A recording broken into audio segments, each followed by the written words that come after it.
What I'm about to tell you has to be one of the most insane, unsolved murder case conspiracies I've ever come across. This is the story of the boys on the tracks. In 1987, two boys, Henry and Kevin Ives, go out hunting in the Arkansas woods late at night. A couple of hours later, a train conductor running a Union Pacific Railroad car sees two bodies lined up parallel over the railroad tracks just ahead of him. He claims the bodies were covered with a green tarp. He would replay this moment in his mind for the rest of his life. The conductor tried to stop the train, but couldn't do it in time. On impact, pieces of the boys' bodies were scattered in every direction. The green tarp was nowhere to be found, but they were able to identify the boys as Don and Kevin. The police arrived and claimed this was an accident. The medical examiner backed them up. His autopsy revealed the boys had 20 marijuana cigarettes in their bloodstream, which was wild. I don't know about you, but I've never heard of someone smoking 20 joints in a night and falling into a coma and then not waking up when a 6-ton train is about to roll over you.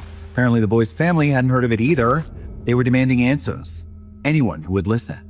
Finally, a local attorney named Dan Harmon stepped in to represent the family. He put a press conference together, made a very public demand for answers. The local sheriff finally agreed to reopen the case if the family would stop criticizing the police in public.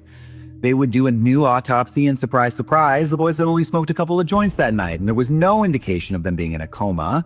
There was indication of blunt force trauma prior to their death. Special investigation is launched by Saline County in Arkansas, where the boys lived.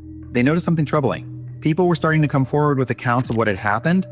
One person even said they saw the two boys in an altercation with police officers, only to be thrown into the back of a patrol car afterward. And it gets weirder than that. The airport where the boys were hunting that night, several years earlier, was a known drop site for Barry Seal, a TWA pilot who smuggled drugs for the Medellin cartel during the Iran-Contra scandal.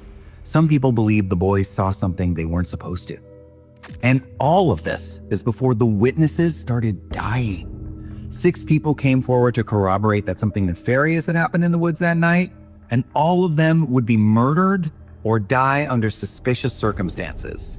And remember that special investigator, Dan Harmon, the one who represented the family? Some people implicated him.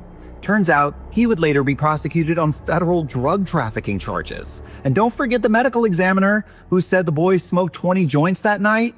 He had a long history of suspicious cases in his wake, not to mention a very special relationship with the Arkansas governor of the time, Bill Clinton. So what the hell happened in Arkansas the night that Henry and Kevin Ives went missing? Easily, this is one of the most bizarre cases I've ever come across.